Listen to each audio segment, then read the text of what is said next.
Single mom collapses in a diner. She thinks it's exhaustion. But the quiet line cook who rushes to her side has secrets that run far deeper than anyone in town could guess. Before we dive in, hit that subscribe button and drop a comment. Where in the world are you watching from? The diner smelled like burnt coffee and fried bacon, comforting in a worn-out kind of way. Outside, a steady drizzle painted the world in gray, the clouds hanging low like they were too tired to snow. Jenna Brooke sat at the corner booth, elbows on the chipped table, fingers wrapped around a mug that had long gone cold. She hadn't ordered anything but the cheapest cup of coffee, didn't need more, couldn't afford more. Her hands trembled slightly as she took another sip, blinking slow against the weight behind her eyes. Across the cracked vinyl seat, her 7-year-old son, Max, colored quietly on a paper placemat, tongue poking from the corner of his mouth in concentration. He didn't notice her swaying a little, didn't see her blink harder, trying to force the fog out of her mind. She hadn't slept, not really, not in days. Between the graveyard shift cleaning offices and the early morning waitressing job that barely covered rent, her body had learned how to function on fumes. But this morning something felt different, heavier, like her bones were tired. The diner buzzed around her, waitresses calling out orders, the grill sizzling behind the counter. No one paid her much attention. She liked it that way. Being invisible had its perks. Then the room tilted. At first, just a sway, like the ground was shifting under her boots. Jenna reached out instinctively, fingers grazing the table's edge. The mug tipped. Coffee spilled across the formica, seeping into Max's drawing. "Mom?" he said, voice uncertain. She didn't answer. Couldn't. Her vision narrowed. Her heartbeat sounded like a slow drum in her ears. The air felt thick, syrupy, hard to breathe. She tried to stand, but her knees gave out before she could push off the bench. "Mom!" The crash of her body hitting the floor cut through the clatter of plates and silverware. Chairs scraped. Someone gasped. Max scrambled from the booth, eyes wide with panic. From behind the counter, a figure moved, fast, quiet. The line cook. Tall, broad-shouldered, sleeves rolled up to the elbows. No hesitation, no panic, just a sharp look at the boy and a calm, steady presence dropping to Jenna's side. "Call an ambulance," he said, voice low and firm. No one in the diner had ever really noticed the cook before, but now every eye was on him. Eli Carter didn't move like most people. When others rushed in panic, he moved with purpose, silent, measured, like he'd done this before, because he had. Just not in places like diners with sticky floors and chipped coffee mugs. The moment the woman dropped, he was already stripping off his apron, sliding out from behind the line. Grease popped and hissed on the stove behind him, orders half-written hanging from the wheel, but none of it mattered. Not now. She was crumpled on the floor, legs tangled beneath her, face pale as bone. Her breathing was shallow but steady, eyes fluttering. Overexerted, dehydrated, maybe more. He crouched beside her, fingers moving to her wrist, checking the pulse with a familiarity that didn't match the setting. "She's going to be okay," he said, not to reassure himself, but the boy clinging to her jacket sleeve. Max. The name echoed in Eli's mind from a moment earlier when the kid had said it. Mom, like the world might end if she didn't open her eyes. A waitress hovered nearby, wide-eyed. Should we call someone?" Eli didn't look up. "Already did?" he asked. She nodded quickly. "Paramedics are on the way." "Good," he said, and returned his focus to the woman. Jenna. That was her name. He'd seen it on a check a few weeks back when she paid for toast and coffee with quarters and dimes. She always sat in the corner, always with the kid, always with that haunted, worn-down look people get when life hasn't let up in years. "You hear me?" he said gently, brushing a strand of hair away from her face. Her eyelids twitched. A faint nod. "You're okay. Just rest." The diner had gone quiet now. Even the regulars stopped chewing. Forks hovered above plates. No one knew what to say. They'd all seen Eli back there behind the grill, day in and day out, quiet as a shadow, But no one had seen this, how fast he'd moved, how calm he'd stayed, like he'd done it 100 times. When the paramedics arrived, Eli stepped back without a word, watched them load her onto the stretcher, watched the boy hold her hand like it was the only thing keeping her tethered to the world. He didn't say goodbye, didn't ask questions, just turned and walked back to the kitchen, tied on his apron, and went back to the eggs like nothing had happened. But the whole diner knew something had. The hospital discharged her before the sun even had a chance to dip low in the sky. Exhaustion, the doctor said. Malnutrition, probably dehydration too. A quiet warning followed. Slow down, or your body will do it for you next time. Jenna nodded like she'd take the advice, but the truth was simple.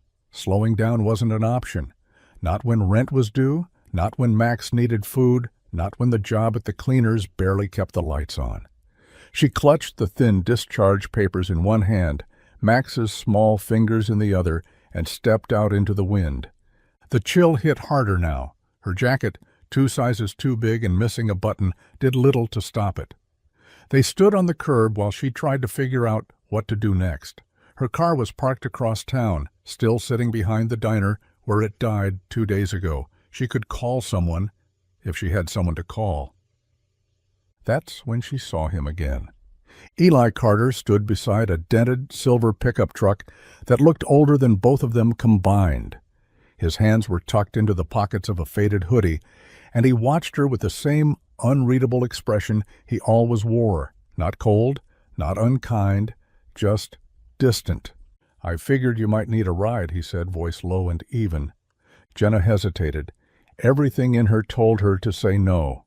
Pride, fear, that old bone-deep instinct that said, never trust what you don't understand. But Max looked up at her, his face pale and tired, and she knew she didn't have the strength to argue with herself today. She nodded. The drive was quiet. Eli didn't ask questions, didn't pry. Max nodded off in the back seat, his head resting against the window, mouth slightly open. Jenna stole glances at Eli as he drove, his hands steady on the wheel, his eyes always scanning the road. Not like a man who was just careful, like a man who was trained to be. It made her chest tighten, a strange cocktail of discomfort and safety. When they pulled up to her small apartment complex, she opened the door and paused.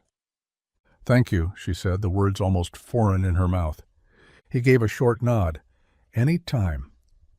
She watched him drive off, taillights fading into the dusk. Something about him unsettled her, but not in the way bad men did. No, this was different. This was the kind of quiet that carried weight. By the time Jenna returned to the diner 3 days later, the whispers had already settled like dust in the corners of the place. Maple Hollow wasn't the kind of town where things stayed quiet, not even things as simple as a woman fainting over cold coffee. "Poor thing," murmured Bonnie, the waitress with too much blush and too many opinions, as she poured refills with one ear always tilted toward gossip, worked herself straight into the floor, with a kid no less. "Single mom, right?" a regular said from the corner stool.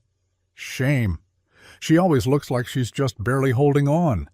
Jenna pretended not to hear. She kept her head down, grateful the booth in the back was still empty. Max slid in first, already digging crayons out of his pocket. What really caught her attention, though, was how the tone shifted when Eli's name came up.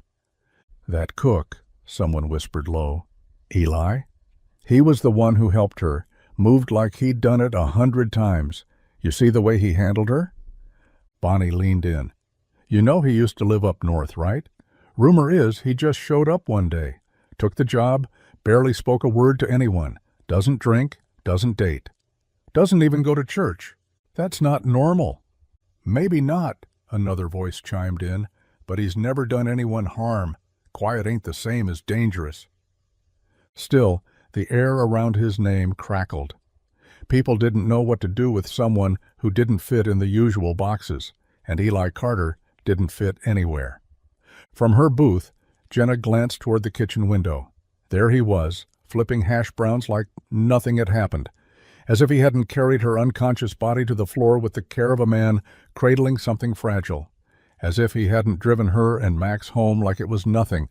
He didn't look up, didn't acknowledge her, but something in her stomach shifted. Not nerves, not fear, just awareness. She sipped her coffee slowly, trying to pretend the eyes weren't on her. In Maple Hollow, secrets had a way of walking into the sunlight whether you invited them or not, and Jenna was beginning to realize that Eli Carter's shadow stretched longer than anyone knew. The envelope was thin, but heavy in a way only overdue notices could be. Jenna held it in her hands like it might burn her, standing in the middle of her kitchen with the hum of the old refrigerator and Max's quiet cough echoing through the silence. The rent was late again, not by much, just 10 days. But 10 days in Maple Hollow might as well be a lifetime. Her landlord, Mr. Derry, had always been polite, but even kindness had a limit when it came to money. She'd promised last month it wouldn't happen again, and here she was. The second job, cleaning medical offices downtown, paid under the table, which helped, but it meant late nights and early mornings. And her other shift, waitressing at a truck stop just off the interstate, barely covered groceries and Max's prescriptions. His asthma inhalers weren't cheap. She'd already cut them in half more times than she cared to admit. She pressed a hand to her forehead and leaned against the counter. The ache behind her eyes had settled in, deep, constant, like an unwelcome roommate. Rest wasn't even in the vocabulary anymore. It was survival now. Just get to next Friday. Just stretch the milk. Just keep Max breathing easy. He was curled up on the couch in the next room, wrapped in the blue and green knit blanket her mother had made before she passed. His chest rose and fell steadily, but she knew the sound, soft wheezing just beneath the breath. The air was cold in the apartment. Too cold. She hadn't turned the heat on that morning, hoping to save a few dollars. A knock at the door made her jump. When she opened it, there was no one there, just a plain brown paper bag sitting on the stoop. Inside were groceries, a bag of apples, pasta, a small box of cereal Max loved, and 2 inhaler cartridges, unopened, still sealed in their pharmacy packaging. No note, no name. But Jenna didn't have to wonder long. Her jaw tightened as she brought the bag inside. Gratitude and resentment twisted in her stomach. She knew it was Eli, knew it with the same certainty that she knew pride was the only thing keeping her upright most days. She stared at the inhalers in her hand. Help, offered so quietly, it hurt. And still, she wasn't sure if she could accept it. It was almost dark when the knock came, 3 soft raps, barely loud enough to rise above the hum of the radiator and the cartoon murmuring from the old TV. Jenna peeked through the peephole out of instinct, though she already had a feeling who it would be. Eli stood there, holding a plastic takeout container wrapped in foil. No smile, no explanation on his face, just that same quiet presence, like he belonged to a world where words were optional. She opened the door halfway. "Something wrong?" He shook his head once. "We had extra at the diner. Thought Max might want something warm." She looked at the container. It was heavier than it looked. She could smell roasted chicken, mashed potatoes, and something rich and buttery beneath the foil, the kind of meal she hadn't cooked in weeks. "He's already eaten," she said, though it wasn't exactly true. Max had picked at a bowl of microwaved soup and some dry toast. Eli gave a slow nod, not pressing. "No problem." He turned to leave. "Wait," she said, her voice catching. She hadn't meant to stop him, but the words came anyway. "Thank you." He didn't turn around, just lifted a hand in a small wave as he walked down the steps and into the fading light. Inside, Max perked up as soon as he saw the food. "Is that for me?" Jenna hesitated. Then she smiled, setting the container on the table. "Yeah, baby, it's for you." He dove in with the enthusiasm only a kid could muster. The first real meal he'd had in days, disappearing quickly between grateful bites. Jenna sat across from him, watching the tension ease from his tiny shoulders, and for a moment, just one, the weight pressing down on her, lightened. That night, she returned the container, left it on the diner's back doorstep after her shift, cleaned and neatly wrapped in a paper towel with a note tucked inside. "Thank you, but we're okay." The next evening, a different dish arrived. Spaghetti and meatballs. No note this time, no knock. Just a warm container waiting on her doorstep like a promise. It became a rhythm. Quiet gestures passed in silence. No questions asked. No thanks demanded. Jenna didn't know what to call it yet, but it felt like the beginning of something she'd almost forgotten how to believe in. The first time she really noticed it was at the grocery store. Jenna stood in the cereal aisle, Max bouncing beside her, begging for the brand with the cartoon bear on the front. She was weighing coupons against shelf prices when she caught sight of Eli at the end of the aisle, half-shadowed behind a display of soup cans. He wasn't watching her, not directly, but his eyes weren't wandering either. They were focused, quiet, alert, like he wasn't shopping, like he was scanning. She waved without thinking, a soft smile lifting the corner of her mouth. He gave her a polite nod before slipping into the next aisle. A simple moment, but something stuck. That night, when he dropped off another container, this one packed with beef stew and cornbread, she watched him walk away from her porch just to see how he moved. Not fast, not stiff, but deliberate, like a man who was used to measuring every step. In the diner, she started catching more of it. How Eli always sat facing the door during his short breaks. How his eyes flicked up every time a customer raised their voice, even if it was just about cold coffee. How his shoulders stayed loose, but his hands never really strayed far from the edge of the counter, like he needed to be ready. For what, she didn't know. She asked Bonnie about him once, casual, like she wasn't actually curious. "He's quiet," Bonnie said, shrugging as she filled a salt shaker. "Polite, never causes trouble, but..." She leaned in a little. "You ever notice the way he looks at people? Not like he's judging them, just reading them. Makes you wonder what he's seen." Jenna did wonder, more and more, because when Eli looked at her now, there was something behind his gaze that made her feel oddly safe, and that terrified her. It wasn't flirtation. It wasn't pity. It was sharper than that, protective, steady, like he was watching for threats she didn't even know existed.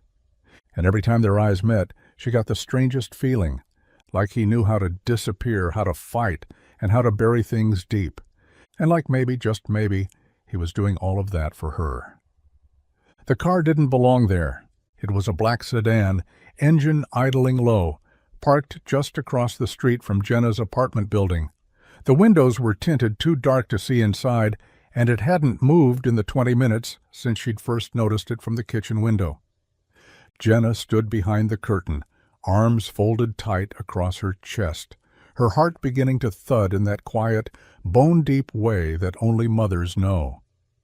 Max was asleep in the next room, a soft wheeze in his breath that came and went with the cold. Maybe it was nothing. Maybe someone was just lost or on the phone, but her gut said otherwise. She double-checked the front lock, then turned off the lights so whoever was in the car couldn't see in. Every part of her felt wired, like her skin could hear the hum of that engine from across the street. 10 more minutes passed. The car still hadn't moved. And then a knock, not from the front door, from the back. Jenna froze. Her breath caught. Another knock, soft, careful.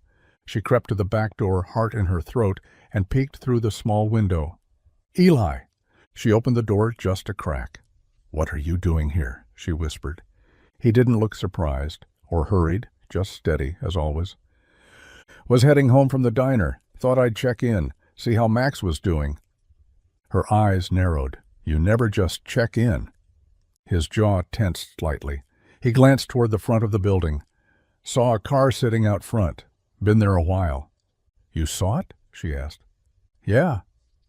He looked at her then, and there was something in his eyes that made her throat tighten. "That why your lights are off?" She nodded slowly. Eli's voice dropped even lower. "You want me to handle it?" The question wasn't casual, and it wasn't a joke. It hung there between them like a loaded weapon. "No," she whispered. "Not yet." He nodded once, stepped back. "Keep the doors locked. I'll stick around a bit." She wanted to ask why he knew how to be this calm, why he didn't seem afraid of anything, but instead she just said, "Thank you." And in the dim porch light, for just a moment, he looked like a man who'd waited his whole life to be useful again. The smell of frying bacon clung to Jenna's clothes before she even stepped through the diner's front door. It was the familiar kind of greasy scent that somehow made a place feel warm, even if it was the kind of warmth that came with sore feet and minimum wage. She was there to pick up Max's scarf. He'd dropped it after breakfast the morning before, just a quick stop, in and out. But then Tom, the owner, waved her over from behind the counter. "Got a minute, Jenna?" She hesitated. "Sure." Tom was a round man with a gray beard and a perpetually furrowed brow, but he had kind eyes, the kind that made it hard to tell when he was about to say something generous or something difficult. He wiped his hands on a dish towel and motioned for her to sit on one of the stools. "I heard about what happened the other morning," he said gently. "That you collapsed." She stiffened. "I'm fine." He nodded, not pressing. "I figured as much. Still, I wanted to offer you something." He glanced toward the kitchen. "I've got a shift open. Mornings, just part-time, 2 or 3 days a week to start. Not glamorous, but steady." Jenna blinked. "What? You've worked food service before, haven't you?" "Yes, but why are you offering me a job?" Tom shrugged. "You're sharp and reliable, and I need help." She narrowed her eyes, sensing something under the surface. "Did Eli say something?" Tom didn't answer right away. "He mentioned you've got a kid, that you're a hard worker. Said you deserved a shot if one came along." Jenna looked down at her hands. She hadn't asked for this. She'd made it clear she could handle her own messes, and yet here it was, a lifeline offered in a way that didn't feel like charity, just an open door. "I don't want special treatment," she said quietly. "You're not getting it," Tom replied. "You're getting a chance. Whether or not you take it is up to you." She nodded slowly. "Okay, I'll take the shift." And as she walked out, scarf in hand, job offer in pocket, she couldn't help but glance toward the kitchen window. Eli wasn't looking at her, but she knew he knew. And somehow that made all the difference. The envelope came on a Tuesday, tucked between a coupon flyer and a late notice from the power company. No return address, just her name in sharp-typed letters that looked sterile against the worn paper. Jenna knew what it was before she opened it. Inside, a statement from St. Vincent's Clinic, Max's last asthma visit, past due, final notice. The number printed in bold at the bottom wasn't massive, but it was enough to send her heart spiraling, enough to drain the color from her already pale face. She sank onto the edge of the couch, the envelope clutched in her trembling hands. Max was in the other room, humming to himself as he built towers from mismatched blocks. The sound, so innocent, so unaware, made something inside her snap. Tears came quickly. Not the quiet kind either. The kind that racked her shoulders and soaked her sleeves. She bit her lip to keep from sobbing aloud, but it was no use. She'd stretched every penny, skipped meals, walked instead of taking the bus. And it still wasn't enough. Always not enough. She wasn't crying over a number. She was crying because her son was sick, and she couldn't give him what he needed, because she'd tried so hard to keep it together, to be strong, to be fine, and the weight had finally won. When she stepped out to get the mail the next morning, her eyes were still puffy, and she hadn't bothered with makeup. She didn't expect anything good, just more pressure stuffed into white envelopes. But there it was, plain, unmarked. An envelope tucked in the back of her mailbox, like someone didn't want it to be seen. Inside, 5 crisp $100 bills, folded tight, no note, no name. She stood on the sidewalk for a full minute, staring down at the money like it might disappear. Her first instinct was to reject it, return it somehow, but there was nowhere to return it to. And part of her already knew who had left it. She looked up the street toward the diner. She didn't cry this time, didn't smile either. She just pressed the envelope to her chest, breathed in the cold air, and walked back inside with one thought echoing in her mind. Why does a man like Eli Carter know so much about disappearing and about saving people who don't want to be saved? The first shift started before dawn. The kind of cold that seeped through gloves clung to the edges of the diner windows, frosting the corners as if warning the day not to come too quickly. Jenna arrived with her hair pulled back and her pride steeled, determined to prove she belonged. No handouts, no favors. Inside, the kitchen was already alive. The heat from the flat-top stove fogged the air, and Eli stood at his usual post, clean apron, sleeves rolled, eyes fixed on the prep board like it might speak. He nodded when she came in, nothing more. No small talk, no mention of the envelope. Jenna was grateful. Tom handed her a notepad and pointed her toward the register and counter, but when the morning rush began to swell, Jenna drifted toward the back. Unspoken permission seemed to pass between Eli and her, and she started slicing tomatoes beside him, quiet and focused. That's when she noticed. It wasn't just that Eli was good in the kitchen, it was how he moved, precise, efficient, controlled. Every slice the same width, every motion purposeful. The way he held a knife wasn't casual, not even instinctive. It was trained, practiced, like muscle memory, born from something more than chopping vegetables. "Did you go to culinary school or something?" she asked, only half joking. Eli paused for a moment, just one beat too long. "Not exactly." She raised an eyebrow. "Well, you cut like a machine." He didn't respond right away, just wiped down the board and switched to onions. "Discipline," he said finally, voice low over the sizzle of bacon on the grill. "It stays with you, even when the reasons behind it don't." That made her pause. She wanted to ask more, but something in his tone told her not to. Instead, she watched his hands move, quick, steady, never wasting time or motion. Not just skillful, dangerous even, in a way she couldn't explain. And yet he handed her the knife next, showing her the grip, the rhythm, the way to let the blade do the work. No smile, no ego, just quiet guidance. That morning, she didn't just learn how to hold a knife. She started to understand what it meant to stand beside a man who knew how to use one. The plastic shell was cracked clean down the middle. Max held it in both hands like something sacred, lip quivering, eyes wide with quiet panic. His inhaler case, cheap, blue and shaped like a dinosaur, had snapped when it slipped from his coat pocket on the school steps. Jenna found him sitting on the floor beside it, small fingers trembling too hard to pick up the pieces. "It still works," he whispered, though his voice betrayed him. "It's just the outside. I can still use it."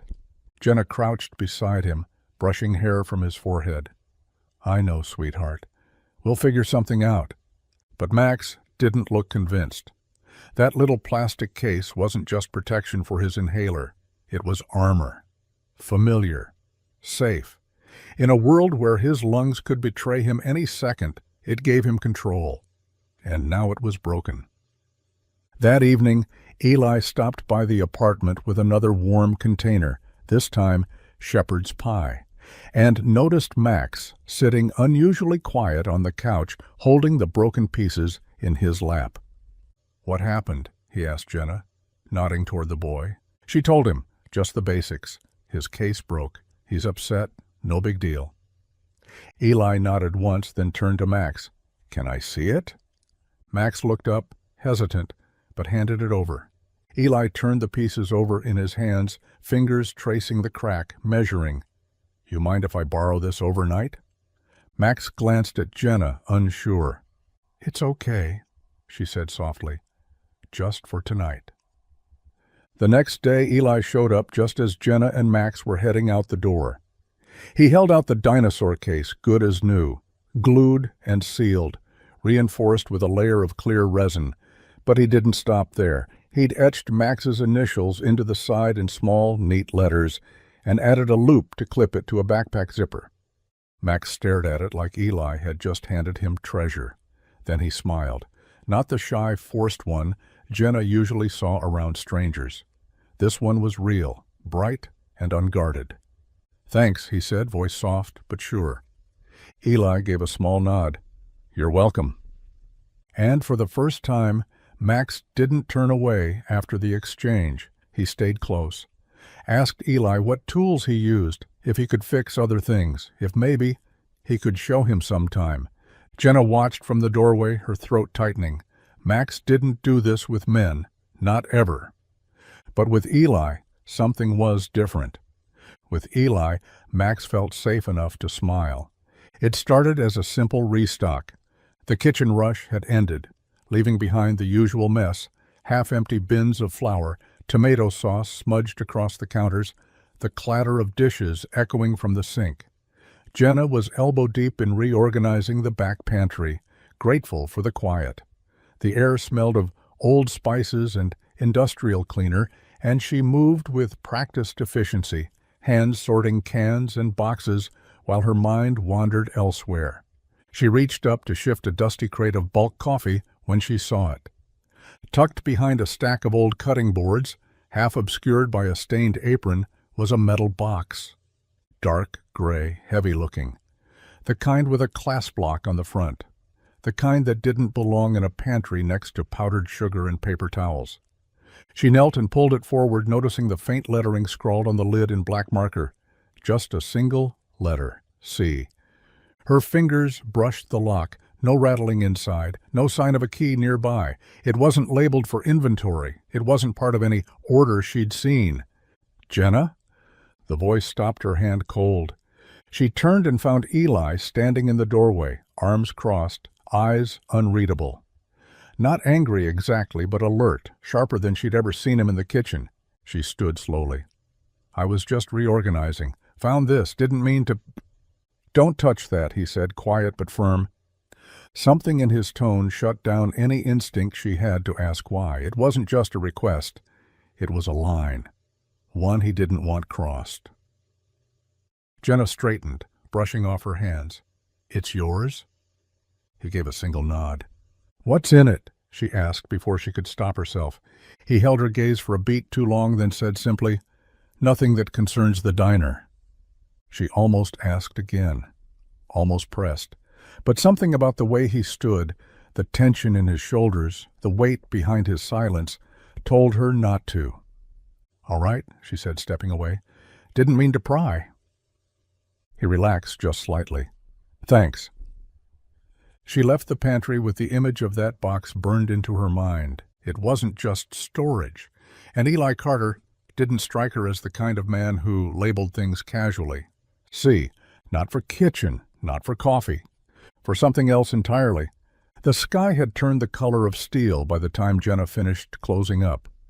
The last customers were gone, the booths wiped down, and the floors swept clean.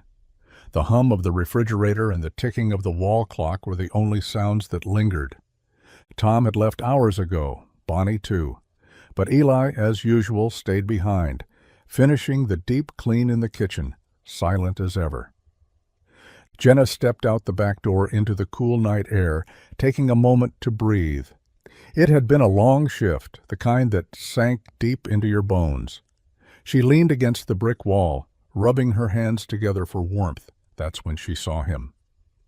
Eli sat on a low wooden crate near the alley, his back to her. The glow of the back porch light cast a soft circle around him. He hadn't noticed her yet, or maybe he had, and just didn't care. In his hands was a small, worn photo. The edges curled, the paper yellowed by time and sun. Two men stood side by side in the picture.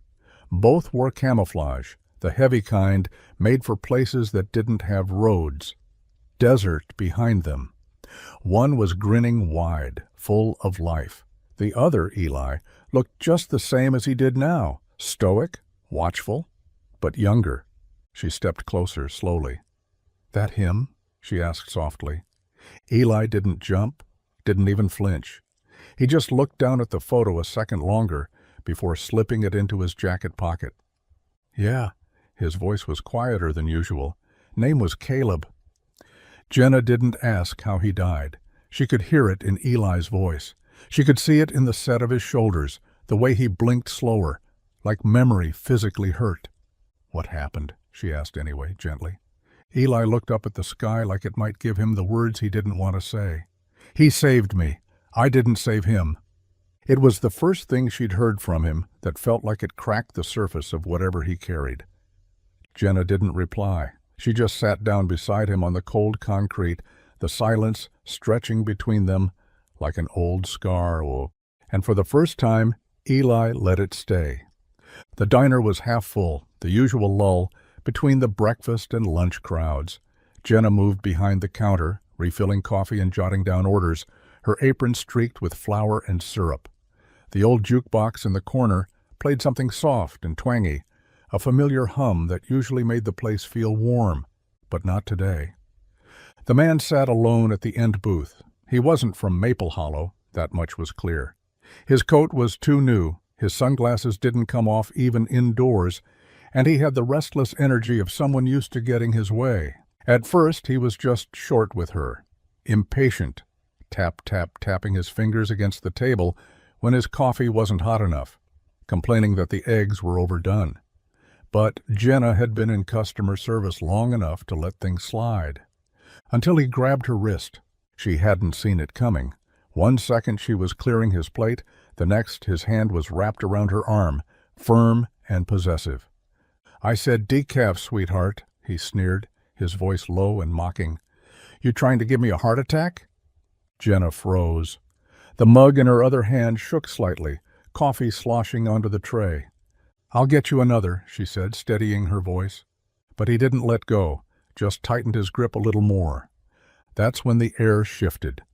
Eli moved before anyone could blink. One second he was behind the pass, wiping down the prep board. The next he was at the booth, his hand clamped around the man's wrist with a grip that made Jenna's breath catch. "Let go," Eli said, calm and low. The man turned, cocky, until he looked up and really saw him, saw the eyes, the posture, the stillness that didn't belong to a cook. He let go, but Eli didn't. He leaned in close, voice so soft it didn't carry past the booth. "If you ever touch her, or anyone, like that again, I will break something you can't walk away from." The man pulled back his hand like it had been burned. Eli straightened slowly, gaze locked, and returned to the kitchen without another word. The diner buzzed with a nervous silence. Jenna stood there, her pulse thudding in her ears. The customer didn't finish his coffee. He left a crumpled bill on the table and walked out fast, almost tripping on the door. She turned to the kitchen window, where Eli was already back to chopping onions, as if nothing had happened. But something had. Everyone had seen it. And Jenna couldn't stop thinking about how controlled that rage had been, how dangerous it could be if he ever let it slip. The diner lights had long since gone out, but Jenna couldn't sleep. The apartment was quiet, Max tucked safely in bed, his soft breathing a steady rhythm in the background. But Jenna's mind was a storm. Every time she closed her eyes, she saw that man's hand wrapped around her wrist, and Eli's even tighter grip clamped down on his. Not out of panic, not out of impulse, out of calculation. That kind of force didn't come from self-defense classes or adrenaline. It came from training, from experience, from something darker. She grabbed her coat and slipped out the door, following instinct more than reason. It was late, but she knew where to find him. The diner's back lot was empty, except for the old truck parked in its usual spot. Eli sat on the loading dock, legs stretched out, a cigarette glowing between his fingers. He didn't smoke often, only when the night was too loud for silence to soothe. He saw her coming but didn't move, just looked at her like he knew this was coming. She stopped a few feet away. "You're not just a cook." A beat passed. "No," he said simply. She folded her arms. "So what were you?" He let the cigarette hang from his lips, took one last drag, and crushed it beneath his boot. "Army? Special Forces." The words hung heavy in the air. "Is that what the C stands for? In the box?" He didn't answer, which was answer enough. "I saw the way you handled that guy today," she said. "That wasn't about me. That was instinct. Control. You weren't scared. You were ready." Eli looked down at his hands, rubbing his thumb over a scar on his knuckle. "I used to be the guy they called when things got bad. Really bad. Did some good. Did some things I don't talk about." Jenna's throat tightened. "And now you're cooking eggs in a town no one's heard of." He finally looked up.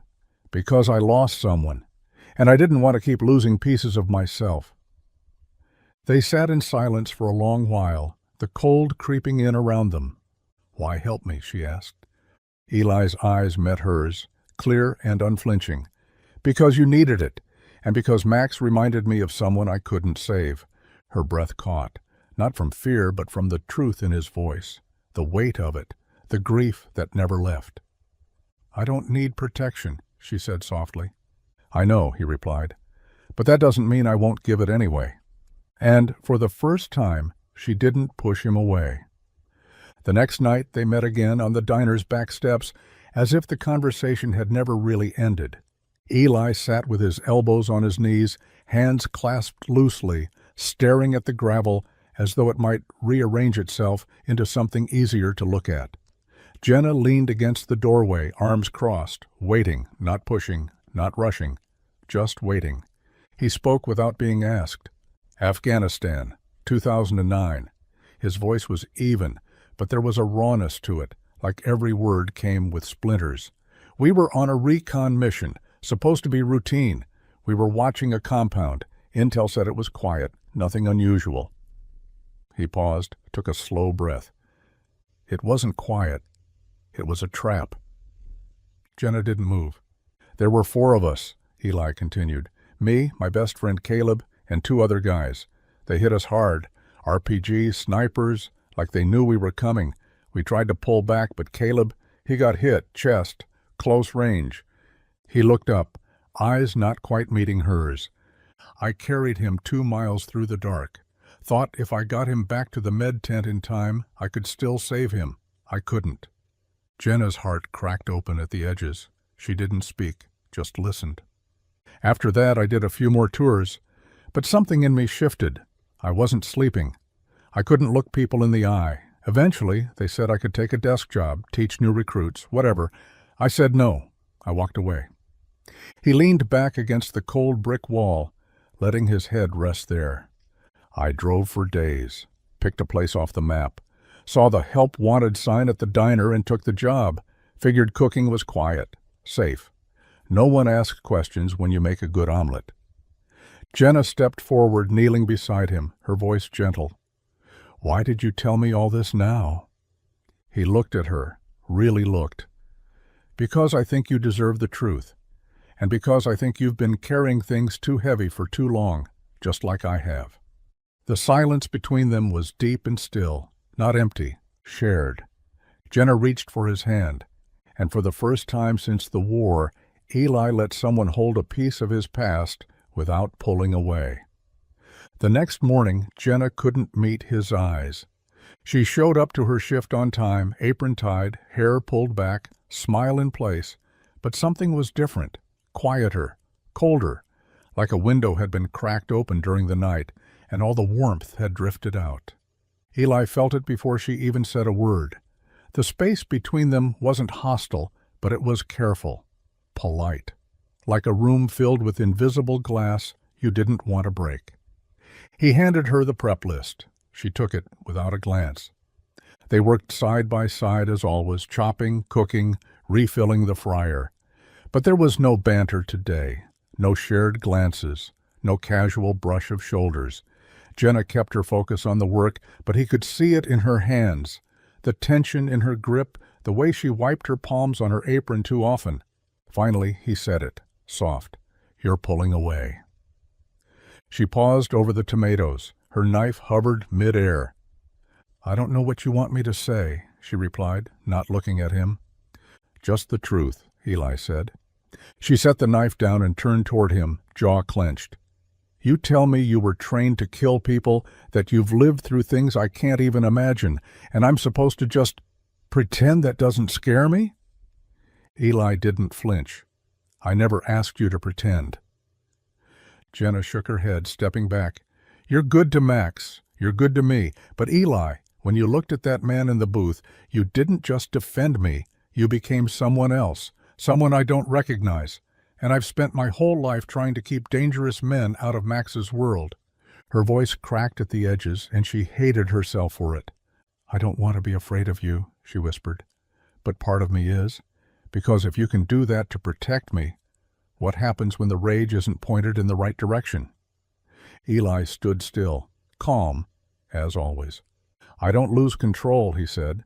"Not anymore." "But I don't know that," she replied. "Not really." She turned before he could answer, disappearing through the swinging door into the front of the diner, the bell above it chiming in her wake. And Eli stood alone in the kitchen, a quiet ache settling in his chest, one he hadn't felt in years. It was folded neatly inside her mailbox. No envelope, no return address, just a single sheet of paper, creased once down the middle, waiting like it had been placed there by hand. Jenna almost didn't see it. She'd gone to check the mail with Max's hand in hers, laughing at something he said about dinosaurs and chocolate milk. The moment felt normal, light, the kind of moment she clung to. But then she unfolded the paper. Her heart stopped mid-beat. "You thought you could hide. Cute. I know where you are now, and I'm coming for what's mine." T. Just that. No signature, but she didn't need one. The sharp, blocky letters, the smug tone, the cold finality in that last line. Tyler, Max's father. She felt her knees weaken. Max tugged her hand. "Mom?" She blinked, forcing herself to crumple the paper and shove it into her coat pocket. "Let's go inside, baby." She locked the door behind them twice. Inside, Jenna tried to breathe, but every inhale felt thin and tight. Her hands shook as she made Max a sandwich, nodding along to his stories, pretending like her world hadn't just tilted back toward a nightmare she thought she'd escaped. Tyler had never hit Max, not yet. But he had screamed, thrown things, broken furniture like it was made of paper. He'd called Max soft, weak, said real men didn't cry. The night Jenna left, Max had been hiding in the closet, arms over his head, whispering, "Is it my fault?" It had taken every ounce of courage she had to leave. She'd changed states, taken jobs that paid pennies, lived small, careful, invisible, and now somehow he'd found her. Later that night, after Max was asleep, Jenna sat on the couch in the dark with the letter clutched in her lap. Her phone sat on the table beside her, Eli's number glowing on the screen. She stared at it for a long time. Her thumb hovered. She wanted to believe she could handle this on her own, that she didn't need to lean on anyone, especially not him. But the truth was brutal in its simplicity. She was scared, and she didn't know how to keep Max safe alone. The first nightmare came 2 nights after the letter. Jenna woke to the sound of muffled crying, soft and sharp, like someone trying not to be heard. She shot upright, heart racing before her feet even touched the floor. The clock blinked 3:12 a.m. in dull red light. She was already moving. Max's door was cracked open. Inside, he was curled in the corner of his bed, blankets bunched in a tight knot around him, fists clenched in his pajama top. "Max?" she whispered, rushing to his side. His eyes were wide open but unfocused, caught somewhere between sleep and memory. "He's here," Max whispered. "I heard him. He was yelling. He said he was going to take me away." Jenna's heart dropped into her stomach. She gathered him into her arms, cradling him close, rocking slowly the way she used to when he was a baby and colic ruled their nights. "No one's taking you anywhere," she murmured over and over. "I've got you. I've got you." He didn't fall back asleep for a long time. Neither did she. The next morning, Max barely spoke. He dragged his feet, wouldn't eat his cereal, kept glancing toward the front door like it might open on its own. The circles under his eyes were darker than she'd ever seen. At school drop-off, he clung to her longer than usual. "Promise I won't have to go with him," he said quietly. Jenna felt the sting in her chest. "I promise, baby." But when she got back to the apartment, she didn't go inside.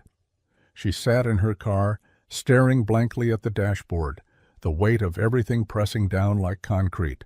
She couldn't do this alone anymore, not with Max waking up crying, not with her own hands shaking every time she passed the front window, not with the letter burned into her memory like a brand. She pulled out her phone. Her thumb hovered over Eli's number again, just like it had before. This time, she pressed it, let it ring.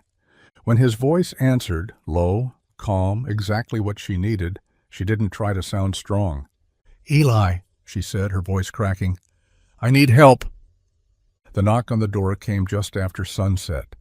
Jenna didn't flinch this time. She'd been expecting it.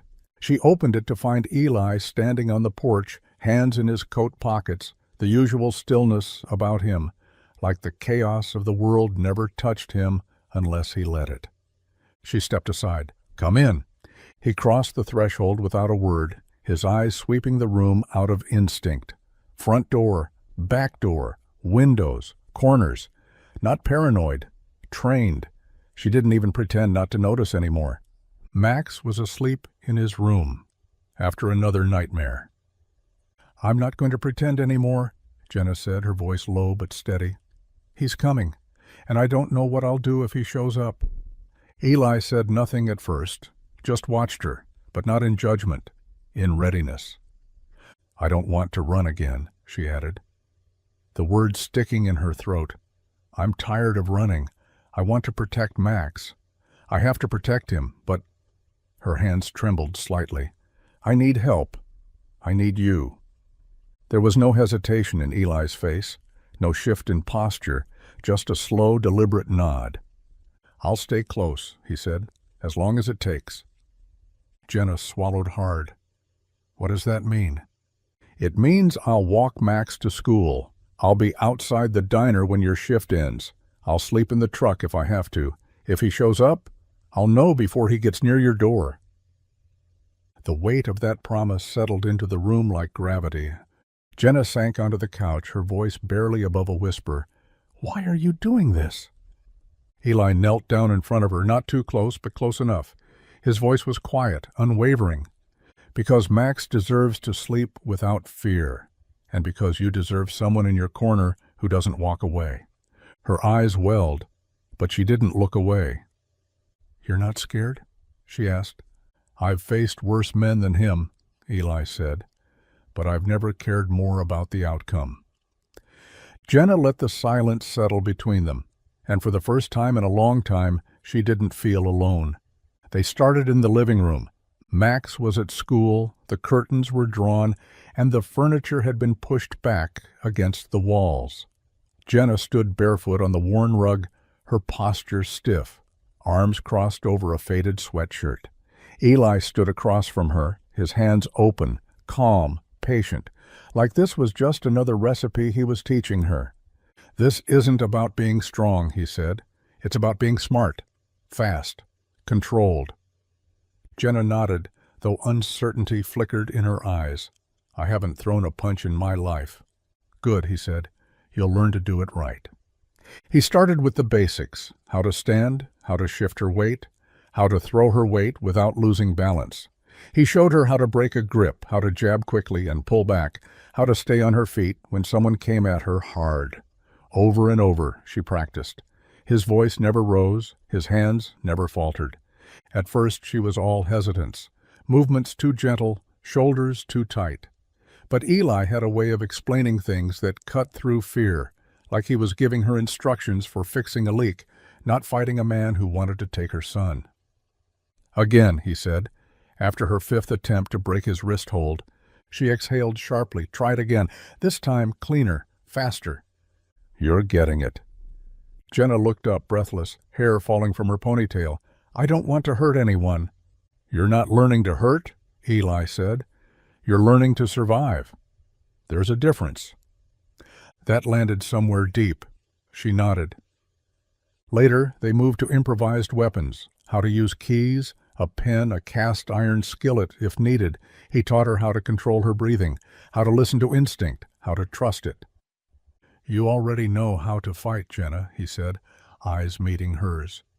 "You've been doing it every day, just in silence. This just gives you another kind of power." And she felt it. By the end of the week, her punches were sharper, her voice steadier. She looked in the mirror and didn't just see a tired single mom anymore. She saw someone ready, someone who would never again wait to be rescued, someone who had learned what it meant to fight on her own terms.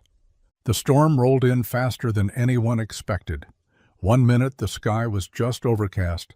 The next, it was a curtain of white swallowing the streets. By early evening, power lines were icing over, visibility was near zero, and every sensible person in Maple Hollow was hunkered down indoors with extra blankets and flickering candles. Eli had been walking Max home from school when the snow started. By the time they reached Jenna's apartment, the wind was howling like something alive. Going back out wasn't an option, so he stayed. Jenna lit every candle she could find, lined the windows with towels to keep the cold from creeping in. The power flickered twice before finally giving up for good, and the apartment sank into that strange kind of hush only snowstorms bring. The world outside muffled, time slowed. They all ended up in the living room, wrapped in blankets, the glow of a few battery-powered lanterns casting soft shadows across the walls. Max sat between them, contentedly sipping cocoa Eli had somehow managed to make warm on the stovetop before the power gave out. For the first time in weeks, Jenna let herself breathe. They played cards by candlelight. Go fish, mostly, because it made Max laugh. Eli let himself lose a few hands, his poker face still perfect, even when Max accused him of hiding all the sevens. Later, Max fell asleep in a bundle of pillows and fleece, his head on Eli's knee. Jenna sat across from them, legs tucked under her, watching the quiet rise and fall of her son's breath. "He trusts you," she said softly. Eli looked down at the boy, his hand resting gently on Max's back. "I know. You don't let people in easily," she added, "but with him, you just did." Eli met her gaze across the dim room, because he needed someone who wouldn't leave. Something cracked inside her then, not broken, but open. She moved closer, sitting beside him. They didn't touch, not yet. But their shoulders brushed, and it felt like something quietly shifting. Outside, the storm raged on, but inside the apartment there was warmth, not just from the blankets or the cocoa or the shared laughter, from the feeling, fragile but growing, that maybe they weren't just surviving anymore. Maybe, just maybe, they were starting to live. The storm hadn't let up by morning. The world outside was buried in white, rooftops and streets softened under the thick, undisturbed snow. Inside the apartment the air was still and quiet, warm enough under blankets, but hushed in a way that made every breath feel louder. Max was still asleep, curled beneath layers on the couch, his cheeks pink from the cold. Jenna stood at the window, hands wrapped around a steaming mug of instant coffee, watching snowflakes spiral past the glass like pieces of ash. Eli stood beside her, close but not touching. He'd been there most of the night, awake, while she drifted in and out beside Max. Always watchful, always quiet. For a long while they said nothing, the kind of silence that doesn't need filling. "Hard to believe it's the same world out there," Jenna murmured. "Looks peaceful, like nothing bad could ever happen." Eli's voice was low. "That's the lie snow tells." She looked at him then, really looked.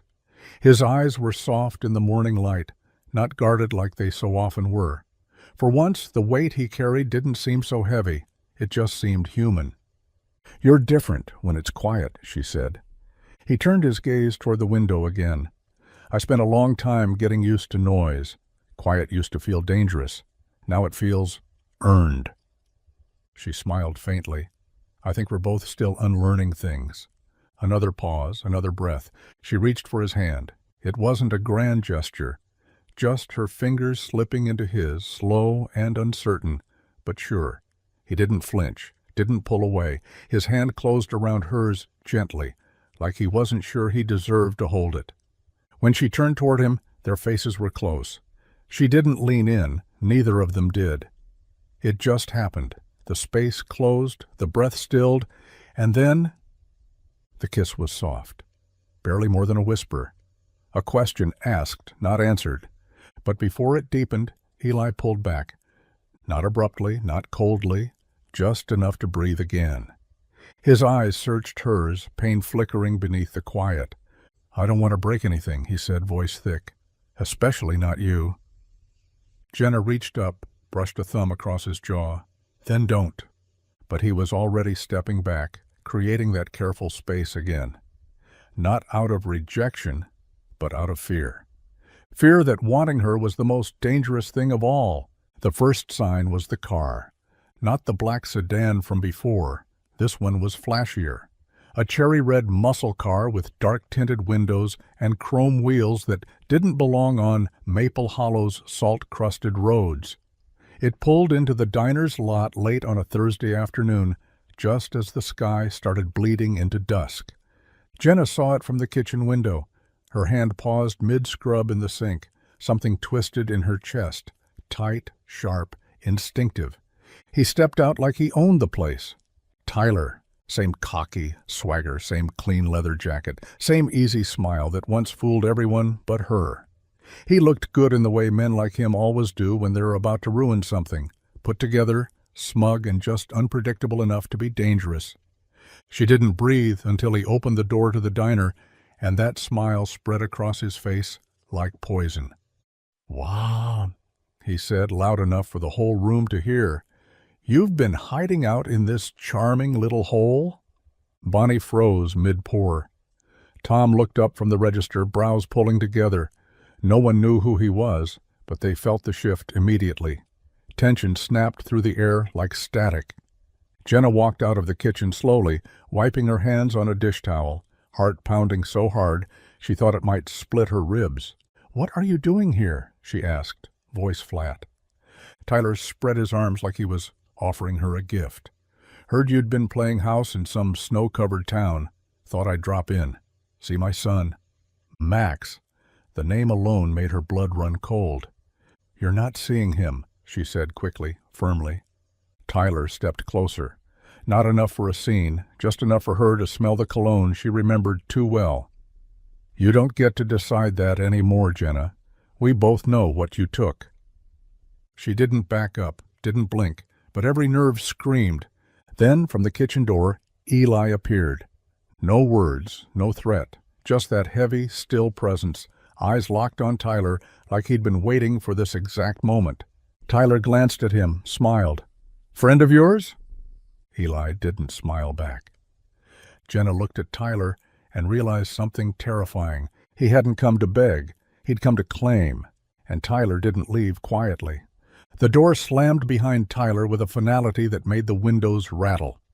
Inside, the diner slowly exhaled, murmurs picking back up, as the customers returned to their half-eaten sandwiches and bottomless mugs of coffee.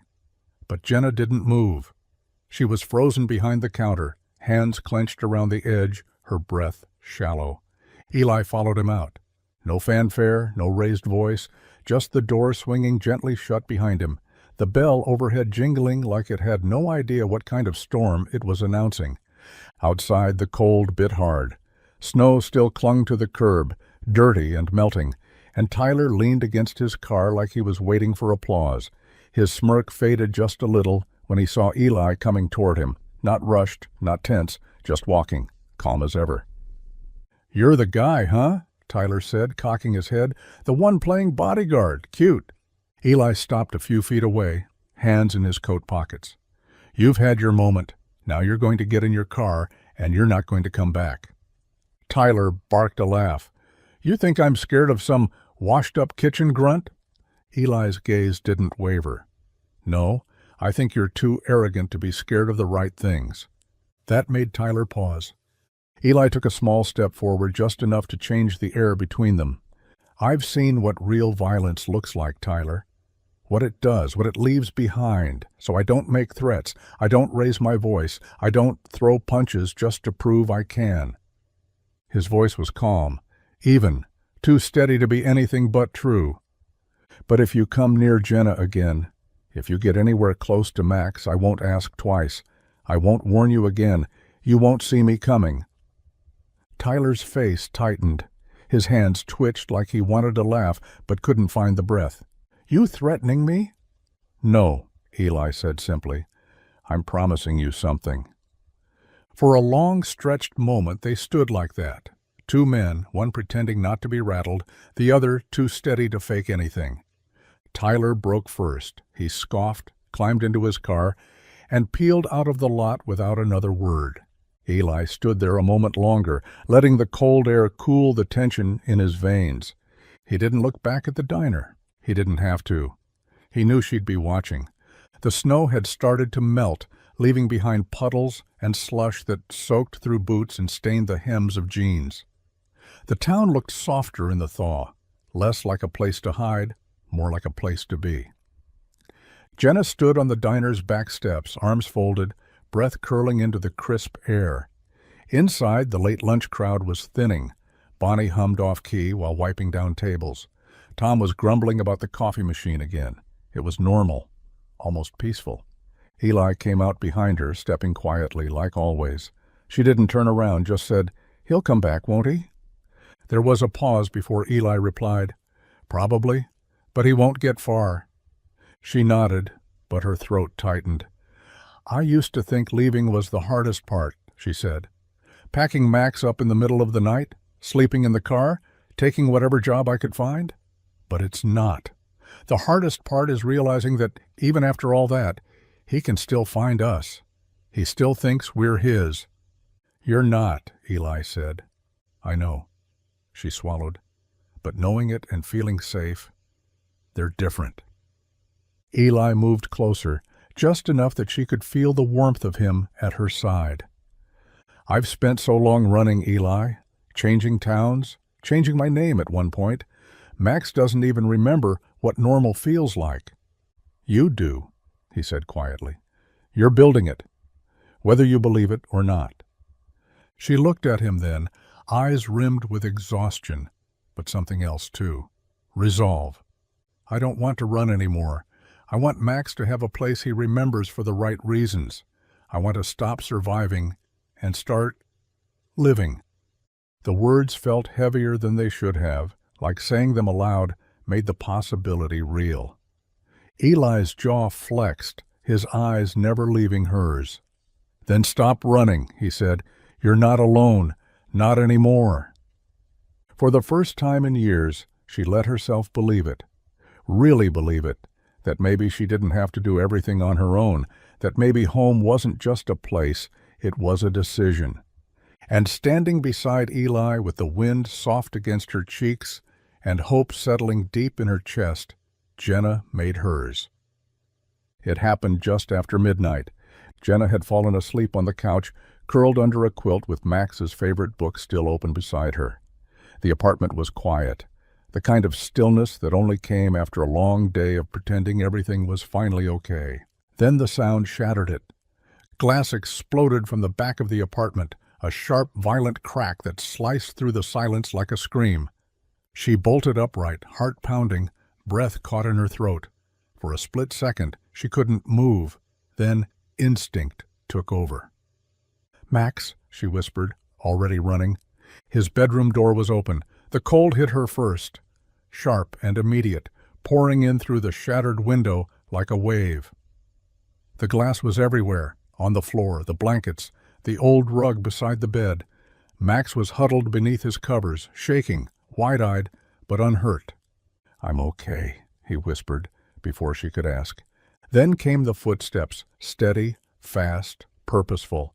Eli burst through the front door, barefoot, shirt thrown over one shoulder, breath misting in the frigid air. He had heard it too. He always listened. "What happened?" he demanded, already scanning the room, eyes flicking to the broken glass, then to Max, then back toward the window. "Someone threw something," Jenna said, her voice trembling. "I don't know if they were trying to break in or just scare us." Eli crouched by the window, careful not to step on the glass, every movement controlled. He picked up the object, a brick wrapped in a greasy rag. No note, no message, just a warning. Jenna stood in the doorway, arms wrapped tightly around herself, every inch of progress she'd made unraveling thread by thread. "He found us again." Eli stood slowly. His voice was low. "I don't think he ever really left." Her knees almost buckled. "What do we do?" "We make this the last time he gets this close." There was no bravado in his tone, no anger, just that terrifying calm that Jenna was learning to recognize. Not fear, not panic, but a man slipping into a version of himself built for moments exactly like this. And suddenly the question wasn't if Eli could protect them. It was how far he'd go to make sure no one ever hurt them again. The morning after the window shattered, Eli didn't show up at the diner. He was always there, early, quiet, already prepping before anyone else arrived.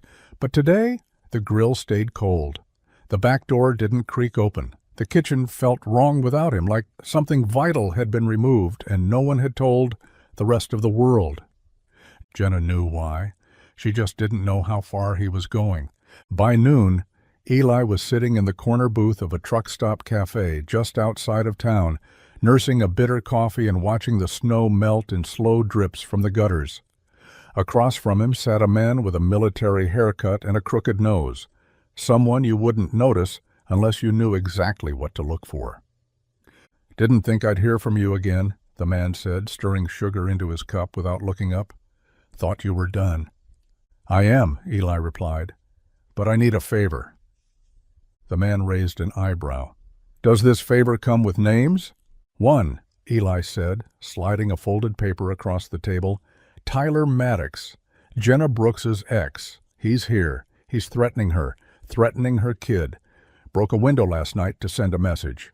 The man looked at the paper but didn't open it. "You want him gone?" "I want him watched, disarmed. I want his options cut off before he does something we can't walk back from. If he breathes the wrong direction near that apartment again, I need to know about it first." The man leaned back, eyeing Eli for a long moment. "You're not asking me to disappear him, not like before." "No," Eli said, voice hard. "That's not who I am anymore.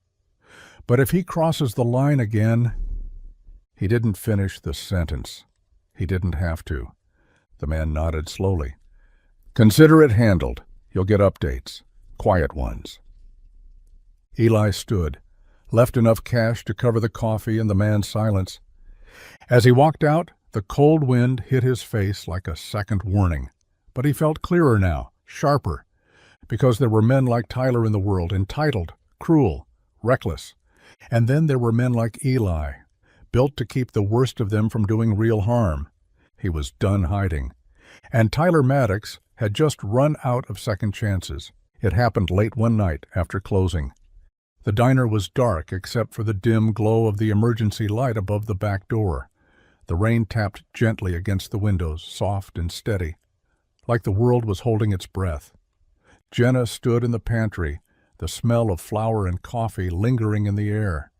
She hadn't meant to look for it, but there it was, pushed into the corner behind a stack of unused baking trays, the metal box. See. She hadn't touched it since the first time, but tonight, something pulled her toward it. Maybe it was the broken window. Maybe it was the way Eli hadn't flinched when she told him she was scared. Or maybe it was how he looked at Max now, with something like silent promise in his eyes. She sat on the pantry floor and pulled the box toward her. To her surprise, it wasn't locked anymore. The clasp clicked open with barely any resistance. Inside were folders, thin worn, labeled in sharp handwriting. Tyler Maddox was at the top, but beneath that were others, names she didn't recognize, places, notes, faces, some paper-clipped to briefcase summaries, others marked with red slashes.